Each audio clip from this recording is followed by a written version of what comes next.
ಮಲೆನಾಡಿನ ಹುಡುಗ, ಶೃಂಗೇರಿಯ ಬಳಗ, ಶ್ರೀ ವೆಂಕಟರಾಮ್ ಹಾಗೂ ಶ್ರೀಮತಿ ನಾಗರತ್ನ ದಂಪತಿಗಳ 5 ಮಕ್ಕಳಲ್ಲಿ 4ನೆಯ ಮಗ ಶೃಂಗೇರಿಯ ವೆಂಕಟರಾಮ್ ಸುರೇಶ್, ಅಂದರೆ ನಮ್ಮ ಸುರೇಶ್ ರಾಜ್. ಬದುಕೋಕೆ ನಾನಾ ವೇಷ, ಆದರೆ ವೃತ್ತಿ ಮಾಡಿಕೊಂಡಿದ್ದು ಪಾತ್ರಗಳಿಗೆ ವೇಷಗಳನ್ನು ಹಾಕಿಸಿ ನಟಿಸಿ ನಗೆಸೋಕೆ ತಯಾರು ಮಾಡುವ ನಿರ್ದೇಶಕ ಅನ್ನೋ ಪಟ್ಟವನ್ನ.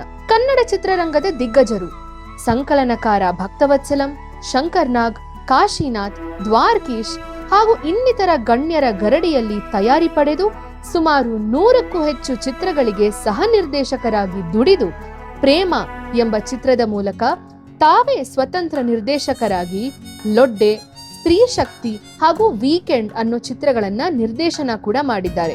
ಇವರ ಅನುಭವಗಳು, ಬದುಕಿನ ಸಾರಗಳು, ಇವರ ಗುರುಕುಲದ ಸಮಾಚಾರಗಳು ಹಾಗೂ ಚಿತ್ರ ಬದುಕಿನ ಇವರ ಹಾವು ಏಣಿ ಆಟ ಇವೆಲ್ಲವೂ ಈಗ ನಿಮ್ಮ ಮುಂದೆ. ನೂರೊಂದು ನೆನಪು.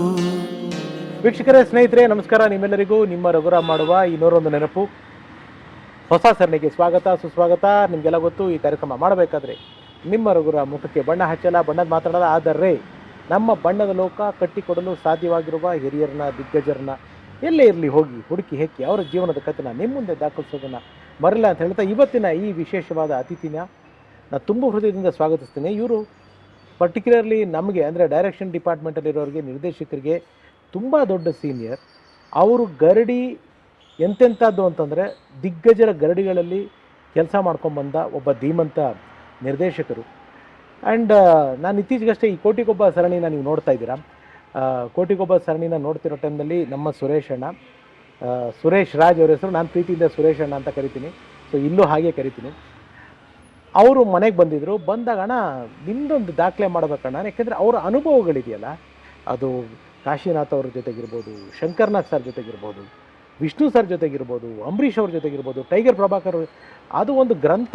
ಎಲ್ಲ ದಿಗ್ಗಜರ, ದ್ವಾರಕೀಶ್ ಅವರ ಸಂಸ್ಥೆ, ಎಲ್ಲ ದಿಗ್ಗಜರ ಸಂಸ್ಥೆಯಲ್ಲಿ ಕೆಲಸ ಮಾಡಿ ನಮ್ಮ ಕಿಚ್ಚ ಸುದೀಪ್ ಅವ್ರಿಗೆ ಭಾಳ ಆಪ್ತ ವಲಯದಲ್ಲಿ ಇರುವ ನಮ್ಮ ಶ್ರೀ ಸುರೇಶ್ ರಾಜ್ ಅವರು, ಅವ್ರನ್ನ ಕೇಳಿಕೊಂಡೆ. ಅವಾಗ ಅವರು, ನಂದೇನಿದೆ ರಘು, ನಾನು ಯಾಕೆ ಮಾತಾಡಬೇಕು ಅಂದರೆ, ಇಲ್ಲ ಅಣ್ಣ ನೀವು ಮಾತಾಡಬೇಕು, ನಿಮ್ಮ ಅನುಭವಗಳನ್ನ ಜನಗಳಿಗೆ ಹೇಳಬೇಕು, ಸಾಕಷ್ಟು ವಿಚಾರಗಳು ತಿಳಿಸ್ಬೇಕು ಅಂತ ನನ್ನ ಒಂದು ಪ್ರೀತಿಯ ಒತ್ತಾಯಕ್ಕೆ ಮಣಿದು ಇವತ್ತು ಬಂದಿದ್ದಾರೆ. ಸೊ ಸುರೇಶ್ ಅಣ್ಣನಿಗೆ ಸ್ವಾಗತ ಬಯಸ್ತಿದ್ದೀನಿ. ಹಾಗೆ ನಿಮ್ಮೆಲ್ಲರಿಗೂ ಕೂಡ ಈ 101 ನೆನಪು ಸರಣಿಗೆ ಸ್ವಾಗತ, ಸುಸ್ವಾಗತನ ಬಯಸ್ತಾ ಇದ್ದೀನಿ. ಹಾಗಿದ್ರೆ ನಿಮ್ಮೆಲ್ಲರಿಗೂ ಸ್ವಾಗತ, ಸುಸ್ವಾಗತ. ನೂರೊಂದು ನೆನಪು. ಸೊ ಸ್ನೇಹಿತರೆ, ನನ್ನ ಜೊತೆಗಿದ್ದಾರೆ ನಮ್ಮ ನಿರ್ದೇಶಕರು ಶ್ರೀ ಸುರೇಶ್ ರಾಜ್ ಅವರು, ನಮ್ಮ ಪ್ರೀತಿಯ ಸುರೇಶ್ ಅಣ್ಣ. ಅಣ್ಣ ನಮಸ್ಕಾರ. ನಮಸ್ತೆ. ಹೇಗಿದ್ದೀರಣ್ಣ? ಆರಾಮಾಗಿದ್ದೀನಿ. ಒಟ್ಟಿನಲ್ಲಿ ಖುಷಿ ಆಯಿತು, ನೀವು ಒಪ್ಕೊಂಡು ಮಾತಾಡೋದಕ್ಕೆ ಬಂದಿದ್ದು ಖುಷಿ ಆಯಿತು ಸುರೇಶ್ ಅಣ್ಣ. First of all T V ಮುಂದೆ ಆಗಲಿ, ಮಾಧ್ಯಮದ ಮುಂದೆ ಆಗಲಿ ಬಂದು ನನ್ನ ಬಗ್ಗೆ ನನಗೆ ಮಾತಾಡೋಕ್ಕೆ ಮೊದಲಿಂದನೂ ಇಷ್ಟ ಇಲ್ಲ. ನೀವು ರಘುರಾಮ್ ಅವರು ಹೇಳಿದ್ರ ನಿಮ್ಮದೊಂದು ಆಲ್ಬಮ್ ಇರುತ್ತೆ ಅಂತ ನೀವು ಹೇಳಿದ್ದು ಕೆಲವೊಂದು ಸಲ ನಾನು ಮನೆಗೆ ಹೋಗಿ ಯೋಚನೆ ಮಾಡಿದಾಗ ಹಾಂ ಹೌದು ಅಂತ ಅನ್ನಿಸ್ತು. ಹಾಗಾಗಿ ನಾನಿವತ್ತು ನಿಮ್ಮ ಮುಂದೆ ಬಂದು ಕೂತಿದ್ದೀನಿ. ನಿಮಗೆ ಮೊದಲು ನಾನು ರಘುರಾಮ್ ಕನಸುಗಳ ಕಾರ್ಖಾನೆ ಅಂತ ಇದೆಯಲ್ಲ, ಅದಕ್ಕೆ ನನ್ನ ಧನ್ಯವಾದಗಳು. ಮೊದಲನೇದಾಗಿ ನಮ್ಮ ಸುರೇಶ್ ಅಣ್ಣ ಮಲೆನಾಡು ಹುಡುಗ. ಹೌದು. ನಿಮ್ಮ ಮಲೆನಾಡಿನ ಯಾವುದಣ್ಣ, ಯಾವ ಊರು ನಿಮ್ಮದು ಪ್ರಾಪರ್ ಆ್ಯಕ್ಚುಲಿ ನಮ್ಮದು ನೇಟಿವ್ ಬಂದು ಶೃಂಗೇರಿ. ನನ್ನ ತಂದೆ ತಾಯಿ, ನಮ್ಮ ಕುಟುಂಬ ಎಲ್ಲ ಶೃಂಗೇರಿ. ನಾನು ಬೆಳೆದಿದ್ದು, ಓದಿದ್ದು, ಕಾಲೇಜ್ ಡೇಸ್ ಎಲ್ಲ ಶಿವಮೊಗ್ಗ. ಹಾಗಾಗಿ ನಮ್ಮದು ಮಲೆನಾಡು, ಪಕ್ಕ ಮಲೆನಾಡು. ಅಪ್ಪನ ಹೆಸರೇನಣ್ಣ? ಅಪ್ಪನ ಹೆಸರು? ನನ್ನ ತಂದೆ ಹೆಸರು ವೆಂಕಟರಾಮ್ ಅಂತ, ತಾಯಿ ಹೆಸರು ನಾಗರತ್ನ ಅಂತ. ನನ್ನ ಹೆಸರು ಎಸ್ ವಿ ಸುರೇಶ್, ಅಂದರೆ ಶೃಂಗೇರಿ ವೆಂಕಟರಾಮ್ ಸುರೇಶ್ ಅಂತ. ಓಕೆ. ಎಷ್ಟು ಜನ ಮಕ್ಕಳಣ್ಣ ನೀವು? ನನಗೆ 2 ಮಕ್ಕಳು, ಗಂಡು ಮಕ್ಕಳು. ಅಲ್ಲಣ್ಣ, ನೀವು ಎಷ್ಟು ಜನ ಅಣ್ಣ ತಮ್ಮಂದ್ರ ಮಕ್ಕಳು? ನಾವು ಆ್ಯಕ್ಚುಲಿ ನನಗೆ, ನಮ್ಮ ತಂದೆಗೆ 5 ಜನ ಮಕ್ಕಳು. ಅದರೊಳಗೆ 3 ಜನ ಹೆಣ್ಣು, 2 ಜನ ಗಂಡು. ನನ್ನ ತಮ್ಮ ನಾಗೇಶ ಅಂತ, ಈಗಿಲ್ಲ ಅವನು. ನಮ್ಮ ಅಕ್ಕ, ದೊಡ್ಡಕ್ಕ ಮಂಜುಳಾ ಅಂತ, 2ನೇ ಅಕ್ಕ ಗಾಯತ್ರಿ ಅಂತ, ನನ್ನ ತಂಗಿ ಬಂದು ಎಸ್ ವಿ ಚಂದ್ರಕಲಾ ಅಂತ. ಗಾಯತ್ರಿ ಅಂತಂದರೆ ನಮ್ಮ ಆರ್ಯ ಅಂತ, ಇವಾಗ ಸಿನಿಮಾದಲ್ಲಿ ದೀಪಕ್ ಅಂತ, ಅವನು ಆರ್ಯ ಅಂತ ಒಂಟಿ ಸಿನಿಮಾ ಈ ಸಂಜೆ ಎಲ್ಲ ಮಾಡೋದ್ನಲ್ಲ, ಅವ್ರ ತಾಯಿ ಗಾಯತ್ರಿ. ಅಂದರೆ ದಿವ್ಯಾ ಇದ್ದಾರೆ, ಅವ್ರ ಝೀಲು ಇದ್ರು ಅಂತ ಕಾಣುತ್ತೆ. ಹೌದೌದು, ನನಗೆ ದಿವ್ಯಶ್ರೀ ಜೊತೆಗಿದ್ರು. ಹೌದು ಹೌದು, ದಿವ್ಯಶ್ರೀ ಅವ್ರ ತಾಯಿ, ಅವಳು ಗಾಯತ್ರಿ, ನನ್ನ 2ನೇ ಅಕ್ಕ ಅವಳು. ಓಕೆ. ಸೊ ಹೇಗಿತ್ತು ಸುರೇಶ್ ಅಣ್ಣ ನಿಮ್ಮ ಬಾಲ್ಯ? ಅಪ್ಪ ಅಮ್ಮ ಅಕ್ಕಂದರು ತಮ್ಮನ ಜೊತೆ ನಿಮ್ಮ ಬಾಲ್ಯ ಹೇಗಿತ್ತು? ನನ್ನ ಬಾಲ್ಯ ತುಂಬ ಚೆನ್ನಾಗಿತ್ತು. ಅಂದರೆ ನಾನು ಯಾವುದಕ್ಕೂ ನನಗೆ ಕೊರತೆ ಅನ್ನೋದೇ ಇರಲಿಲ್ಲ ನನ್ನ ಬಾಲ್ಯದಲ್ಲಿ. ನಾನು ಬಾಲ್ಯದಲ್ಲಿ ಏನೇನು ಮಾಡಬೇಕು ಅದನ್ನೆಲ್ಲ ಮಾಡಿಬಿಟ್ಟಿದ್ದೀನಿ. ಯಾವುದೂ ಬ್ಯಾಲೆನ್ಸ್ ಇಟ್ಟಿಲ್ಲ. ಬಾಲ್ಯದಲ್ಲಿದ್ದಾಗ ನನ್ನ ತಾಯಿ ಬಂದು ಟೀಚರು, ತುಂಬ ಸ್ಟ್ರಿಕ್ಟು. ಒಂದು ಸ್ವಲ್ಪ ಮಡಿವಂತಿಕೆ ಜಾಸ್ತಿ, ಆಚಾರ ವಿಚಾರಗಳು ಜಾಸ್ತಿ, ಒಂದು ಆರ್ಥೋಡಾಕ್ಸ್ ಫ್ಯಾಮಿಲಿ ಅನ್ಬೋದು. ಆ ಥರ ನನ್ನ ತಾಯಿ. ಹಾಗಾಗಿ ನಮ್ಮನ್ನು ತುಂಬ ಸ್ಟ್ರಿಕ್ಟಾಗಿ ಬೆಳೆಸಿದ್ದು ನಮ್ಮ ಮನೇಲಿ. ನನ್ನ ಅಕ್ಕ ಆಗಲಿ ತಂಗಿ ಆಗಲಿ ಎಲ್ಲರೂ ಒಂಥರ. ನಮ್ಮ ತಾಯಿ ಅಂದರೆ ನಮಗೆ ಮೊದಲಿಂದನೂ ಭಯ. ನಮ್ಮ ತಂದೆ ಬಗ್ಗೆ ಎಷ್ಟೇ ಇದ್ದರೂ ತಾಯಿ ಅಂದರೆ ನಮಗೆ ಭಾರಿ ಭಯ ಆಯಿತು. ಹಾಗಾಗಿ ನನ್ನನ್ನು ಅವರು ಬಾಲ್ಯದಲ್ಲಿ ನಾನು ಸ್ವಲ್ಪ ಈ ಆಟಗಳೆಲ್ಲ ಆಡೋದು ಜಾಸ್ತಿ. ಅಂದರೆ ಚಿಕ್ಕ ವಯಸ್ಸಲ್ಲಿ ನಮ್ಗೆ ಅವಾಗೆಲ್ಲ ಇವಾಗೆಲ್ಲ ಬೇರೆ ಥರನೇ. ಅವಾಗೆಲ್ಲ ನಾವು ರೋಡೊಳಗೆ ಯಾವಾಗ ನೋಡಿದ್ರು. ನಾನು ಮಿಡ್ಲ್ ಸ್ಕೂಲಿದ್ದಾಗ ರಜಾ ಬಂದುಬಿಡ್ತು ಅಂದರೆ ನನಗೆ ಯಾವುದೋ ಒಂದು ಕೆಲಸಕ್ಕೆ ಹಾಕ್ಬಿಡೋದು ನನ್ನ ತಾಯಿ. ಅಂದರೆ ನನ್ನ ತಾಯಿಗೆ ಏನಂದರೆ ನನ್ನ ಮಗ ಕೈ ಕೆಲಸಕ್ಕೆ ಗೊತ್ತಿದ್ದರೆ ಎಲ್ಲಿ ಹೋದರೂ ಬದುಕ್ತಾನೆ ಅನ್ನೋದೊಂದು ತುಂಬ ಇದು. ಹಾಗಾಗಿ ಅಲ್ಲಿ ಒಂದು ಅರುಣಾ ಟೈಲರ್ ಅಂತ ಇತ್ತು. ಈಗ ನಮ್ಮ ಸಿನಿಮಾ ಫೀಲ್ಡಲ್ಲಿ ಎನ್ ಸುರೇಶ್ ಅಂತಿದ್ದಾರೆ, ಅವರ ಚಿಕ್ಕಪ್ಪಂದದು. ಎನ್ ಸುರೇಶ್ ಅಣ್ಣ ಮನೋಹರ್ ಅಂತಿದ್ದಾನೆ, ಅವನು ನಾನು ಎಲ್ಲ ಕ್ಲಾಸ್ಮೇಟು. ಅವ್ರ ಅಂಗಡಿಗೆ ತಗೊಂಡು ಹಾಕ್ಬಿಡೋರು 7th ಸ್ಟ್ಯಾಂಡರ್ಡ್ ಒಳಗೆ. ಅವನಿಗೆ ದುಡ್ಡು ಗಿಟ್ಟು ಕೊಡಬೇಡ್ರಿ, ಅವನಿಗೆ ಕಾಜಾ ಗೀಜಾ ಕಲಿಸ್ರಿ ಕೈ ಅಂತ. ಆವಾಗ ನಾನು ರಜಾ ಬಂತು ಅಂದ ತಕ್ಷಣ 7th ಸ್ಟ್ಯಾಂಡರ್ಡಲ್ಲಿ ಇವಾಗಲೂ ನೆನಪಿದೆ, ಟೈಲರಿಂಗ್ ಕೆಲಸ ಕಲ್ತಿದ್ದೆ. ಹಾಗಾಗಿ ನನಗೆ ಆ ಟೈಲರಿಂಗ್ ಒಂದು ಇವತ್ತಿಗೂ ನಾನು ಟೈಲರಿಂಗ್ ಎಲ್ಲ ಬರುತ್ತೆ ನಾನು. ಹಾಗಾಗಿ ಅಲ್ಲಿಂದ ಬಾಲ್ಯದಿಂದ ಮತ್ತು ಹೈಸ್ಕೂಲ್ ಬಂತು. ಹೈಸ್ಕೂಲ್ ಬಂದ ತಕ್ಷಣ ನಮ್ಮ ಸುದೀಪ್ ಅವ್ರ ತಂದೆ ಸಂಜೀವಣ್ಣ ನನಗೆ ಮಾವ ಆಗಬೇಕು. ಅವ್ರದ್ದು ಸ್ವಸ್ತಿಕ್ ಟ್ರಾವೆಲ್ಸ್ ಅಂತ ಇತ್ತು ಬಸ್ಸು. ಅಲ್ಲಿ ತಗೊಂಡೋಗಿ ಸಂಜೆ ನಾನು ನಿಮ್ಮ ಆಫೀಸಲ್ಲಿ ಇದು ಮಾಡು ಅಂತ ಹೇಳಿ ಅಲ್ಲಿ ನಮ್ಮ ತಾಯಿ ಅಲ್ಲಿ ಕೆಲಸಕ್ಕೆ ಸೇರಿಸಿದ್ರು. ಅಂದರೆ ರಜಾ ಬಂದಾಗ, ಸ್ಕೂಲ್ ರಜಾ, ಹೈಸ್ಕೂಲ್ ರಜಾ ಬಂದಾಗ ಅಲ್ಲಿ ನನಗೆ ಆ ಟ್ರಾವೆಲ್ಸ್ ಬಗ್ಗೆ ಎಲ್ಲ ಇದು ಮಾಡಿ, ಆವಾಗ ನಾನು ಮಂಗಳೂರಿಗೆ ಸ್ವಸ್ತಿಕ್ ಟ್ರಾವೆಲ್ಸ್ ಅಂತ ಹೋಗೋದು. ಆವಾಗ ಬಸ್ಸಿಗೆಲ್ಲ ಚೆಕ್ಕಿಂಗ್ ಹೋಗ್ತಾಯಿದ್ದೆ. ನಾನು ಚೆಕ್ಕಿಂಗ್ ಹೋದಾಗೆಲ್ಲ ಯಾರಾದರೂ ಕಂಡಕ್ಟ್ರು ನನ್ನ ಕೈಲಿ ಸಿಕ್ಕಾಕೊಂಬಿಡೋರು, ಸೀಟೆಲ್ಲ ಹೊಡೆದ್ಬಿಟ್ಟು.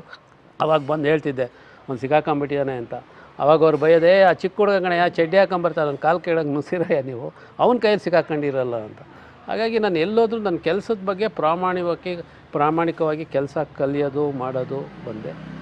ಹೈಸ್ಕೂಲ್ ಪೀರಿಯಡ್ ಮುಗೀತಿದ್ದಂಗೆ ನನಗೆ ಅಲ್ಲಿ ಕಾಲೇಜ್ ಸ್ಟಾರ್ಟ್ ಆಯಿತು. ಕಾಲೇಜ್ ಸ್ಟಾರ್ಟ್ ಆದಾಗ ನಾನು ಕಾಲೇಜಿಗೆ ಬರ್ತೀನಿ. ಕಾಲೇಜ್ ಬರೋದಕ್ಕಿಂತ ಮುಂಚೆ ಆವಾಗ ಸುದೀಪ್ ಅವ್ರನ್ನ ನೋಡಿದ್ರೆ ನೀವು ಬಾಲ್ಯದಲ್ಲಿ? ನೀವು ಕೆಲಸ ಅವ್ರ ತಂದೆ ಸಂಜೀವ್ ಸರ್ ಹತ್ರ ಕೆಲಸ ಮಾಡ್ಕೋಬೇಕಾದ್ರೆ ಸುದೀಪ್ ಸರ್ನ ನೋಡಿದ್ರ ನೀವು ಅವಾಗ ಚಿಕ್ಕ ವಯಸ್ಸಿನಲ್ಲಿ?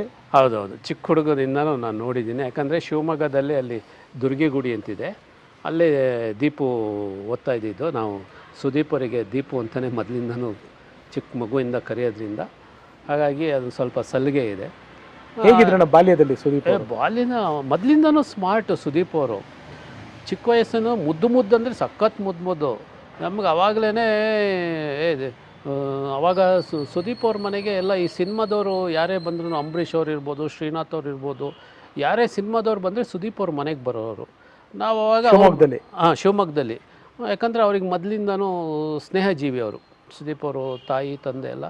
ಹಾಗಾಗಿ ಅವರಿಗೆ ಸಿನಿಮಾ ಕಾಂಟ್ಯಾಕ್ಟ್ ಇತ್ತು. ಯಾಕಂದರೆ ಸುದೀಪ್ ಅವ್ರ ತಂದೆ ಕೂಡ ಶ್ರೀನಾಥ್ ಅವ್ರ ಫ್ರೆಂಡ್, ಅವರು ಕ್ಲಾಸ್ಮೇಟು ಏನೋ ಅಂತ ಹೇಳ್ತಾಯಿದ್ರು. ಹಾಗಾಗಿ ಅವರಿಗೆ ಸುದೀಪ್ ಅವ್ರ ತಂದೆ ಆ್ಯಕ್ಚುಲಿ ತುಂಬ ಅವರಿಗೆ ಒಂದು ಅವ್ರ ಮುಖದಲ್ಲೇ ಒಂದು ದೈವಿಕ ಕಳೆ ಇತ್ತು. ಅವರಿಗೆ ಆ್ಯಕ್ಟ್ರ್ ಆಗಬೇಕು ಅಂತ ಇಷ್ಟ ಇತ್ತೋ ಇಲ್ಲ ಗೊತ್ತಿಲ್ಲ, ಒಬ್ಬರು ದೊಡ್ಡ ಬಿಸ್ನೆಸ್ ಮ್ಯಾನ್ ಆದರು. ಹಾಗಾಗಿ ಸುದೀಪು ಚಿಕ್ಕ ವಯಸ್ಸಿಂದನೂ ತುಂಬ ಮುದ್ದು ಡುಮ್ಡುಮ್ಮಕ್ಕೆ ದಪ್ಪಗಿದ್ರ ಸುದೀಪ್ ಸರ್? ಅಯ್ಯೋ ಸಖತ್ ದಪ್ಪ, ಚಿಕ್ಕ ಹುಡುಗ ಇರ್ತಾ. ಫೋಟೋಗಳು ನೋಡಿದ್ರೆ ಗೊತ್ತಾಗುತ್ತೆ.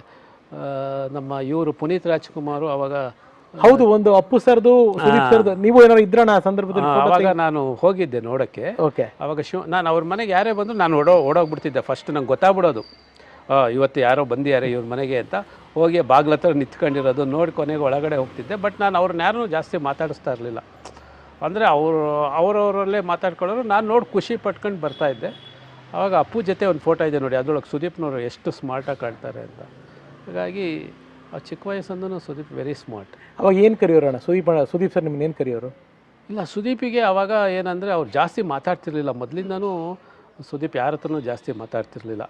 ಅವರಾಯಿತು, ಮನೆ ಆಯಿತು. ಚಿಕ್ಕಪ್ಪ ಅಂದರೆ ತುಂಬ ರಮೇಶ್ ಅಣ್ಣ ಅಂತಿದ್ದಾರೆ, ಸುದೀಪ್ ಅವ್ರ ತಂದೆ ತಮ್ಮ. ಚಿಕ್ಕಪ್ಪನ ಜೊತೆ ಒಡನಾಟ ಜಾಸ್ತಿ. ರಮೇಶ್ ಚಿಕ್ಕಪ್ಪ ಅಂತ. ನಾವೆಲ್ಲ ಎಷ್ಟು ಬೇಕೋ ಅಷ್ಟು ಮಾತಾಡ್ತಿದ್ವಿ, ಸೀರಿಯಸ್ಸು, ಜಾಸ್ತಿ ಮಾತಾಡ್ತಿರ್ಲಿಲ್ಲ. ಹಾಗಾಗಿ ಆಮೇಲೆ ಬಸ್ ನೋಡ್ಕೊಳ್ತಾ ಇದ್ದೆ, ಎಲ್ಲ ಮಾಡ್ತಿದ್ನಲ್ಲ. ಅವಾಗ ಮನೆಗೆ ಹೋಗ್ತಿದ್ವಿ, ಮಾಡ್ತಾಯಿದ್ವಿ, ಬರ್ತಾಯಿದ್ವಿ. ಸುದೀಪ್ ಸರ್ ಅವರ ತಾಯಿ ಸರೋಜಮ್ಮನವರು ಒಂದು ಅನ್ನಪೂರ್ಣೇಶ್ವರಿ ಅಂತಲೇ ನಾವು ಬಂದು ಇಂಡಸ್ಟ್ರಿಗೆ ಬಂದು ನೋಡಿದಾಗಂದ ಆ ಅಮ್ಮ ಯಾವತ್ತೂ ಮನೆಗೆ ಹೋದವ್ರನ್ನ ಊಟ ಹಾಕಿಸ್ದೆ ಕಳಿಸ್ತಾನೆ ಇರಲಿಲ್ಲ, ಹೊಟ್ಟೆ ತುಂಬ ಊಟ ಹಾಕಿಸ್ದೆ ಕಳಿಸೋರು. ಅವರ ನೆನಪುಗಳು ಸಂಜೀವ್ ಸರ್ ಬಗ್ಗೆ ಹೇಳಿದ್ರಿ, ಸಂಜೀವ್ ಅಪ್ಪ ಅವ್ರ ಬಗ್ಗೆ. ಸರೋಜಮ್ಮ ಅವ್ರದ್ದು ಏನಾರು ನೆನಪುಗಳು? ಅದೇ ನೀವು ಹೇಳ್ದಂಗೆ ಅವರ ಅನ್ನಪೂರ್ಣೇಶ್ವರಿನೇ. ಅವ್ರ ಮನೆಗೆ ಯಾರೇ ಹೋಗಲಿ ಏನಕ್ಕೂ ಕಡಿಮೆ ಮಾಡ್ತಿರ್ಲಿಲ್ಲ. ಅಂದರೆ ಅವ್ರದ್ದು ಒಂಥರ ನಾನು ಅತ್ತೆ ಅಂತಲೇ ಕರೆಯೋದು, ಸ್ಯಾಕ್ರಿಫೈಸ್ ಲೈಫ್ ಅವ್ರದ್ದು. ಇಡೀ ಕುಟುಂಬನ ತುಂಬ ಚೆನ್ನಾಗಿ ನೋಡ್ಕೊತಾ ಇದ್ದಿದ್ದು ಅಂದರೆ ಅವರೇ, ಸರೋಜತ್ತನೇ. ಯಾರೇ ಬರಲಿ ಅವರಿಗೆ ಭೇದ ಭಾವ ಅನ್ನೋದಿರಲಿಲ್ಲ.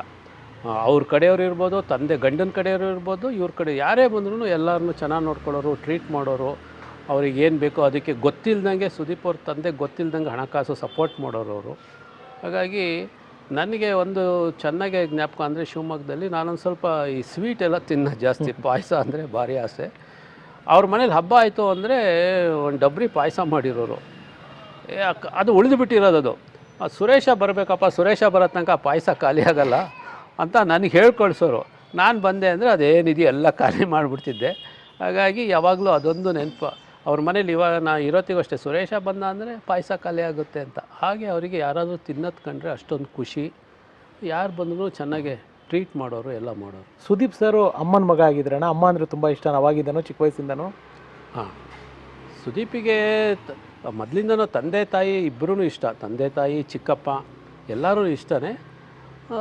ಸಾಮಾನ್ಯವಾಗಿ ಯಾವಾಗಲೂ ನಾವು ಹೇಳ್ತೀವಿ, ಗಂಡು ಮಕ್ಕಳಿಗೆ ತಾಯಿನ ಕಂಡ್ರೆ ಆಸೆ, ಹೆಣ್ಮಕ್ಳಿಗೆ ತಂದೆನ ಕಂಡ್ರೆ ಆಸೆ ಅಂತ.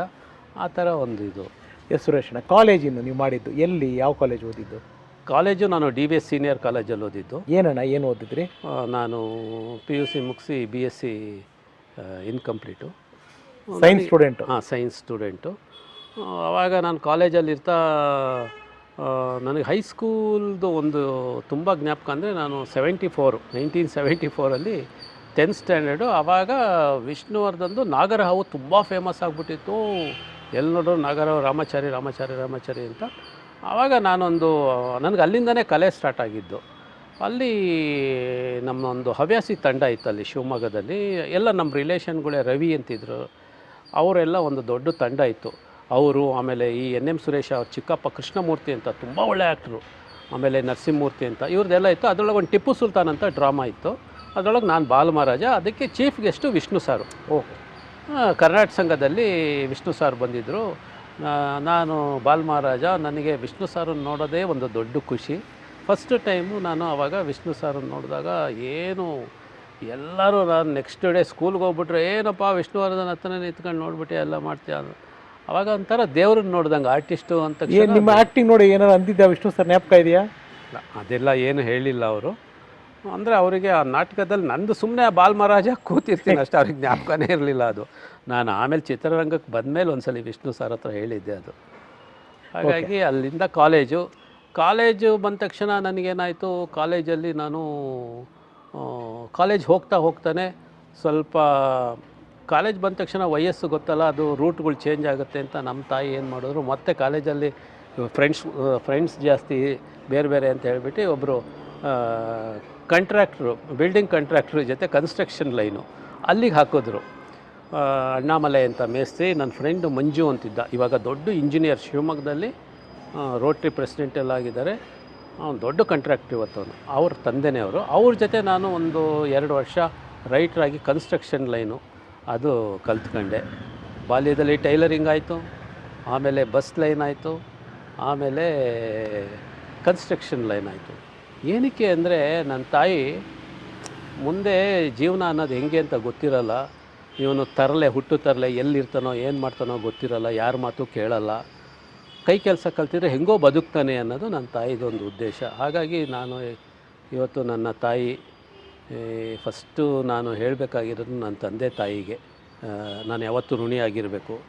ಹಾಗಾಗಿ ಬಾಲ್ಯದಲ್ಲಿ ಸ್ಕೂಲಲ್ಲಿ ನಂಗೆ ಪಾಠ ಕಲಿಸಿದ ಗೌರಮ್ಮ ಟೀಚರಿಗೆ, ಆಮೇಲೆ ಇವತ್ತು ನಾನು ಚಿತ್ರರಂಗದಲ್ಲಿ ಇವತ್ತೇನಾದರೂ ನಿಮ್ಮ ಮುಂದೆ ಬಂದು ಕೂತೀನಿ ಅಂದರೆ ಅದಕ್ಕೆ ಕಾರಣ ಶಿವರಾಜ್ ಅಂತ ನನ್ನ ಚಿಕ್ಕಪ್ಪ. ಅವನಿವಾಗ ಕಾಶಿನಾಥ್ ಅವ್ರ ಜೊತೆ ಎಲ್ಲ ಇದ್ದರು, ಹಂಸಲೇಖ ಅವ್ರ ಜೊತೆ ಇದ್ದರು. ಮಹಾನ್ ಟ್ಯಾಲೆಂಟೆಡ್, ಮಲ್ಟಿ ಟ್ಯಾಲೆಂಟೆಡ್ಡು. ಅವನು ನನಗೆ ಚಿತ್ರರಂಗಕ್ಕೆ ಕರ್ಕೊಂಬಂದಿದ್ದು. ನಾನು ಮಾತಾಡ್ತೀನಿ, ನಾನು ಅದನ್ನು ಮಾತಾಡ್ಕೊಂಡು ಹೋಗ್ತೀನಿ. ಸೊ ಇಷ್ಟೆಲ್ಲ ಕೆಲಸಗಳು ಮಾಡ್ತಿದ್ರಿ, ಇಷ್ಟೆಲ್ಲ ಇದು ಮಾಡ್ತಿದ್ರಿ ಮನೆಯಲ್ಲಿ. ಅಂದರೆ ಮನೆಯಲ್ಲಿ ನಾನು ಅದನ್ನು ಹೇಳೋದಕ್ಕಿಂತ ಮುಂಚೆ, ಇವಾಗ ನೀವು ವಿಷ್ಣು ಸರ್ ಬಂದು ನೋಡಿದ್ರಿ, ಒಂದು ನಾಟಕದಲ್ಲಿ ಪಾತ್ರ ಮಾಡಿದ್ರಿ. ನಿಮಗೆ ಚಿತ್ರರಂಗದ ಆಕರ್ಷಣೆ ಹೇಗೆ ಬಂತು? ಸಿನಿಮಾ ಇಂಡಸ್ಟ್ರಿ ಆಕರ್ಷಣೆ ಅಂದರೆ ಒಬ್ಬ ಕಲಾವಿದನಾಗಬೇಕು ಅಂತಿತ್ತ, ನಿರ್ದೇಶನಕ್ಕೆ ಶಿವರಾಜ್ ಸರ್ ಕರ್ಕೊಂಬಂದು ಅಂದರೆ ಆ್ಯಕ್ಟ್ ಮಾಡಬೇಕು ಅಂತಲೇ ಯಾವತ್ತೂ ಪ್ರಯತ್ನ ಪಟ್ಟಿಲ್ವಾ ನೀವು? ಇಲ್ಲ, ನನಗೆ ಆ್ಯಕ್ಟ್ ಮಾಡಬೇಕು ಅಂತ ಯಾವತ್ತೂ ಅನ್ನಿಸಿಲ್ಲ. ಏನಕ್ಕಂದರೆ ನನಗೆ ಮೊದಲಿಂದನೂ ಆರ್ಟ್, ಪೇಂಟಿಂಗ್ ಮಾಡೋದು, ಚಿತ್ರಕಲೆ ಬಿಡಿಸೋದು, ನಮ್ಮ ಮನೇಲಿ ತುಂಬ ಪೇಂಟಿಂಗ್ ಎಲ್ಲ ಮಾಡಿಟ್ಟಿದ್ದೀನಿ ನಾನು. ಅದೆಲ್ಲ ಹವ್ಯಾಸ ಇತ್ತು. ಹವ್ಯಾಸ ಅದಾಗ್ತಿದ್ದಂಗೆ ನನಗೆ ಸುದೀಪ್ ಅವ್ರ ಮನೆಗೆ ಯಾವಾಗಲೂ ಆರ್ಟಿಸ್ಟ್ಗಳೆಲ್ಲ ಬರೋರಲ್ಲ, ಆವಾಗ ನನಗೆ ಅದರದ್ದೆಲ್ಲ ಒಂದು ಸ್ವಲ್ಪ ಆರ್ಟಿಸ್ಟ್ಗಳನ್ನ ನೋಡೋದು, ಅವ್ರನ್ನ ಎಲ್ಲರೂ ಮಾತಾಡ್ಸೋದು, ಇದು ಮಾಡೋದು ಎಲ್ಲ ನೋಡೋಲ್ಲ. ಅವಾಗ ನಾವು ಆರ್ಟಿಸ್ಟನ್ನು ನೋಡೋದೇ ಒಂದಿದು. ಹಾಗಾಗಿ ಅವ್ರದ್ದು ಒಂದು ಸ್ವಲ್ಪ ಅಲ್ಲಿ ನನಗೆ ಇನ್ಫ್ಲುಯೆನ್ಸ್ ಆಯಿತು ಅನಿಸುತ್ತೆ. ಅದಕ್ಕೆ ತಕ್ಕಂತೆ ನಾನು ಶಿವರಾಜ್ ಅವರು ಬೇರೆ ಅಷ್ಟೊತ್ತಿಗೆ ಸಿನಿಮಾ ಇಂಡಸ್ಟ್ರಿಗೆ ಬಂದಿದ್ದರು. ಆಮೇಲೆ ನಾನು ಇಲ್ಲಿ ನಾಟಕ ಬೇರೆ ಆಡಿದಾಗ ವಿಷ್ಣು ಸಾರನ್ನು ಬೇರೆ ನೋಡಿದ್ದೆ. ಹಾಗಾಗಿ ಇದೆಲ್ಲ ನನಗೆ ಮೋಸ್ಟ್ಲಿ ಚಿತ್ರರಂಗಕ್ಕೆ ಕರ್ಕೊಂಬಂತು ಅನಿಸುತ್ತೆ. ಹೆಂಗಣ್ಣ ಅಂದರೆ ಮನೆಯಲ್ಲಿ ಒಪ್ಪಿದ್ರಾ ನೀವು ಚಿತ್ರರಂಗಕ್ಕೆ ಬರೋದಕ್ಕೆ? ಈ ಮನೆಯಲ್ಲಿ ಒಪ್ಸೋದು ಎಷ್ಟು ಕಷ್ಟ ಆಯಿತು? ಹೇಗೆ ಬಂದು ಶಿವರಾಜ್ ಅವ್ರು ಹೆಂಗೆ ಆಫರ್ ಕೊಟ್ಟಿದ್ದು ನಿಮ್ಗೆ? ನಾನು ಹೇಗೆ ಅಂದರೆ ನಾನು ತುಂಬ ನಮ್ಮ ಮನೇಲಿ ನಮ್ಮ ತಾಯಿಗೆ ಇಷ್ಟ ಇರಲಿಲ್ಲ. ನಾನು ಶಿವಮೊಗ್ಗ ಬಿಟ್ಟು ಬರೋದೇ ಇಷ್ಟ ಇರಲಿಲ್ಲ. ನನಗೂ ಶಿವಮೊಗ್ಗ ಹೋಗಿ ನನ್ನ ತಾಯಿನ ಬಿಟ್ಟು ಯಾವತ್ತೂ ನಾನು ಈ ಕಡೆ ಬರ್ತೀನಿ ಅನ್ನೋದಿರಲಿಲ್ಲ. ನಾನು ಕಾಲೇಜ್ ಮುಗೀತಿದ್ದಂಗೆ ನನಗೆ ಒಂದು ವೈನ್ ಶಾಪಲ್ಲಿ ಕೆಲಸಕ್ಕೆ ಸೇರ್ಕೊಂಡೆ. ನೋಡಿ ಯಾವ್ಯಾವ ಥರ ಕರ್ಕೊಂಡೋಯ್ತು ಅಂತ. ಗಣೇಶ್ ವೈನ್ಸ್ ಅಂತ, ಅಲ್ಲಿ ಹೋಗಿ ಕೆಲಸಕ್ಕೆ ಸೇರ್ಕೊಂಡೆ. ಅವ್ರದ್ದು 3 ಅಂಗಡಿ ಇತ್ತು. ಅಕೌಂಟ್ ಬರಿತಾ ಇದ್ದೆ. ಆಮೇಲೆ ಒಂದು ಅಂಗಡೀಲಿ ಕ್ಯಾಶಿಯರ್ ಆಗಿ ಅಲ್ಲಿರೋಕ್ಕೆ ಶುರು ಮಾಡಿದೆ. ಅಲ್ಲಿ ಆ ಬಿಸ್ನೆಸ್ಸು ಶುರು ಆಗೋಯ್ತು. ಅದಾದಮೇಲೆ ನಾನೇ ಒಂದು ಲೀಸಿಗೆ ತಗೊಂಡು ಬಾರ್ ಆ್ಯಂಡ್ ರೆಸ್ಟೋರೆಂಟ್ ಮಾಡಿದೆ. ಆ ಬಾರ್ ಆ್ಯಂಡ್ ರೆಸ್ಟೋರೆಂಟ್ ಮಾಡಿದಾಗ ಅದು ತುಂಬ ಒಂದು ರೌಡಿಸಮ್ ಇರೋ ಜಾಗ ಅದು. ಯಾರು ಶಿವಮೊಗ್ಗದಲ್ಲಿ ಅದು ಅಂಗಡಿ ಯಾರೂ ಮಾಡ್ತಾ ಇರಲಿಲ್ಲ. ನನಗೆ ಯಾಕೆ ಮಾಡೋಕ್ಕಾಗಲ್ಲ, ನನ್ನ ಕೈಲಿ ಯಾಕಲ್ಲ, ಸರ್ಕಲ್ ಹಂಗಿತ್ತು, ನಂದು ಬೆಳವಣಿಗೆನೂ ಹಾಗೆ ಇತ್ತು. ಎಲ್ಲರೂ ಗೊತ್ತಿದ್ದರು. ಬಂಡು ಧೈರ್ಯ ನನಗೆ, ಏನು ಬೇಕಾದ್ರೆ ಮಾಡ್ತೀನಿ ಅನ್ನೋ ಧೈರ್ಯ ಇತ್ತು. ಅವಾಗ ಯಾರಿಗೂ ಹೆದರುತ್ತಾ ಇರಲಿಲ್ಲ ನನಗೆ. ಬೆಳೆದಿದ್ದ ವಾತಾವರಣನೇ ಹಂಗಿತ್ತು, ಸರ್ಕಲ್ಗಳು ಹಂಗಿತ್ತು. ನಾ ಕಾಲೇಜಲ್ಲಿ ಇರ್ತಾ ಅಷ್ಟೇ. ಅಲ್ಲಿ ನಮ್ಮ ಗಾಯತ್ರಿ ಅಂತ ಹೇಳಿದ್ನಲ್ಲ ನಮ್ಮಕ್ಕ, ಅವ್ರ ಗಂಡ ವೈನ್ ಮರ್ಚೆಂಟ್, ಅವರು ಹೋಲ್ಸೇಲ್ ಡೀಲಲ್ಲಿದ್ದರು. ಅದೊಂದು ಸರ್ಕಲ್ ಇತ್ತು, ಎಲ್ಲ ರೌಡಿಗಳು ಸರ್ಕಲ್. ಅದೆಲ್ಲ ಅವರೆಲ್ಲ ನನಗೆ ಕಾಲೇಜಿಗೆ ಕರೆಯೋಕ್ಕೆ ಬರೋರು. ಸರಿ ಎಲ್ಲಿದೆಯಾ ಬಾರೋ ಅಂದ ತಕ್ಷಣ ನಮ್ಮ ಲೆಕ್ಚರೆಲ್ಲ ನಿಮ್ಮ ಫ್ರೆಂಡ್ಸ್ ಬಂದರು ಹೋಗಪ್ಪ ಅನ್ನೋರು. ನಾನು ಹಾಗೆ ಕ್ಲಾಸ್ ನಡೀತಿದ್ರೆ ಅವ್ರ ಜೊತೆ ಬಂದ್ಕೊಂಡು ಹಿಂಗೆ ಓಡಾಡ್ತಿದ್ದೆ. ಹಾಗಾಗಿ ಬೇರೆ ಥರನೇ ಸರ್ಕಲ್ ಬೆಳೆಯೋಕ್ಕೆ ಶುರು ಮಾಡ್ತು. ಅಲ್ಲಿ ನನಗೆ ಆ ಕಾಲೇಜಲ್ಲಿ ಈ ವೈನ್ ಶಾಪಲ್ಲಿ ಎಲ್ಲ ಕೆಲಸ ಮಾಡೋಕ್ಕೆ ಶುರು ಮಾಡಿದಾಗ, ನಾನೇ ಲೀಸಿಗೆ ಮಾಡಿದಾಗ ಬೇರೆ ಥರನೇ ಬೆಳವಣಿಗೆಗಳಾಗೋಕ್ಕೆ ಶುರು ಆಗೋಯ್ತು. ಆವಾಗ ನನಗೆ ಈಗಲೂ ಜ್ಞಾಪಕ ಇದೆ, ಶಿವರಾಮ್ ಅಂತ ಒಬ್ಬರು ಶಿವಮೊಗ್ಗದಲ್ಲಿ ತುಂಬ ಫೇಮಸ್ ಅವರು, ಇವಾಗಿಲ್ಲ. ನೀನು ಬಂಡ ಧೈರ್ಯ, ನೀನು ಯಾವತ್ತೂ ಒಂದು ಮಾರ್ಷಿಯಲ್ ಆರ್ಟ್ಸ್ ಕಲೆ ಅಂತ ನಂಗೆ ಕರಾಟೆ ಕರ್ಕೊಂಡೋಗಿ ಸೇರಿಸಿದ್ರು. ಅವಾಗ ಅವ್ರು ಕರ್ಕೊಂಡೋಗಿ ಕರಾಟೆ, ಸುಬ್ರಹ್ಮಣ್ಯ ಅಂತ ಚೆನ್ನೈಯಿಂದ ಬರೋರು, ಅಲ್ಲಿ ಕರಾಟೆ ಕಲಿತಾಗ ನೀನು ಸೆಲ್ಫ್ ಡಿಫೆನ್ಸ್ ಏನಾದರೂ ನಿನಗೆ ಅಟ್ಯಾಕ್ ಮಾಡಿಬಿಟ್ಟಾರು, ನೀನು ತರಲೆ ನನ್ನ ಮಗ, ಇವೆಲ್ಲ ಕಲ್ತ್ಕ ನೀನು ಅಂತ ಅವ್ರು ಕರ್ಕೊಂಡೋಗಿ ಕರಾಟೆಗೆ ಸೇರಿಸಿದ್ರು. ಆ ಕರಾಟೆ ಎಲ್ಲ ಆ ಧೈರ್ಯ ಇತ್ತು ನನಗೆ. ಯಾರೇ ಬಂದರೂ ನಾನು ಎದುರಿಸ್ತೀನಿ ಅನ್ನೋ ಫೇಸ್ ಇತ್ತು. ವಯಸ್ಸು ಹಾಗೆ ಇತ್ತು. ನನ್ನ ತಾಯಿಗೆ ಭಯ ಆಗೋಕ್ಕೆ ಶುರು ಆಗೋಯ್ತು, ಎಲ್ಲಿ ಏನೋ ಇದು ಮಾಡ್ತಾನೆ ಅಂತ. ಆವಾಗ ನನಗೆ ವೈನ್ ಶಾಪ್ ಬರ್ತಾ ಯಾಕಂದರೆ ಅಲ್ಲೇ ಜೈಲು, ಆ ಜೈಲಿಂದ ಬಿಡುಗಡೆ ಆದರೆ ಕಳ್ಳರುಗಳೆಲ್ಲ ಬಂದು, ಕೈದಿಗಳು ಬಂದು, ರೌಡಿಗಳು ಬಂದು ನನ್ನ ಬಾರೊಳಗೆ ಕೂರೋರು. ಫಸ್ಟ್ ಆರ್ಡ್ರ್ ಮಾಡ್ತಿದ್ದೆ, ಒಂದು ಚಾಕು ಇಡೋರು ಟೇಬಲ್ ಮೇಲೆ, ಆರ್ಡ್ರು ಮಾಡೋರು. ಹುಡುಗರು 4 ದಿವಸ ಕೆಲಸಕ್ಕೆ ಇರ್ತಿರಲಿಲ್ಲ, ಎಲ್ಲ ಹೆದರು ಹೋಗೋರು. ಗಲಾಟೆಗಳು ನಡೀತು ಅಂದರೆ ಸಿನಿಮಾದಲ್ಲಿ ಕೂಡ ಚೇಸ್ ಆಗೋಲ್ಲ, ಆ ಥರ ಒಂದು ಚೇಸ್ ಆಗಿತ್ತು ನಂದು. ನಂದು ಇಡೀ ಅಂಗಡಿನೇ ಸೋಕೇಶ್ ಎಲ್ಲ ಓಡಿಸೋಗಿದ್ರು. ಆವಾಗ ಫುಲ್ ಫೇಡಪ್ ಆಗೋಗಿತ್ತು. ಚಿಕ್ಕ ವಯಸ್ಸು, ಆವಾಗ ನನಗೆ 21 ವರ್ಷ. 21 ವರ್ಷದಲ್ಲೇ ನಾನು ಅವೆಲ್ಲ ಇದು ಮಾಡಿದಾಗ ಕೊನೆಗೆ ಎಲ್ಲೋ ಒಂದು ಕಡೆ ಬೇಡ ಅನ್ನಿಸ್ತು ನನಗೆ. ಈ ಶಿವಮೊಗ್ಗದಲ್ಲಿದ್ದರೆ ನನ್ನ ರೂಟ್ ಚೇಂಜ್ ಆಗುತ್ತೆ, ಇರೋದು ಬೇಡ, ನಾನು ಬೇರೆ ರೂಟಿಗೆ ಹೊರಟೋಗ್ತೀನಿ, ರಿವೆಂಜು ಅದು ಇದು ಏನೇನೋ ಯೋಚನೆ ಆಗೋದು. ಹಾಗಾಗಿ ಕಾಶಿನಾಥ್ ಅವ್ರ ಜೊತೆಯಿಂದ ನನಗೆ ಇವಾಗಲೂ ಜ್ಞಾಪಕ ಇದೆ, ಅನುಭವ ಅಂತ ಒಂದು, ಅದು ಶೂಟಿಂಗು ಸಿರ್ಸಿ ಕಡೆ ಎಲ್ಲ ಹೋಗ್ತಾಯಿದ್ರು ಅಂತ ಕಾಣುತ್ತೆ. ನಂದು ಲಕ್ಷ್ಮೀ ಬಾರ್ ಆ್ಯಂಡ್ ರೆಸ್ಟೋರೆಂಟ್ ಅಂತ, ಅಲ್ಲಿಗೆ ಬಂದರು ಶಿವರಾಜು, ಸುನೀಲ್ ಕುಮಾರ್ ದೇಸಾಯಿ ಅದಕ್ಕೆ ಆರ್ಟ್ ಡೈರೆಕ್ಟ್ರು ಅದಕ್ಕೆ.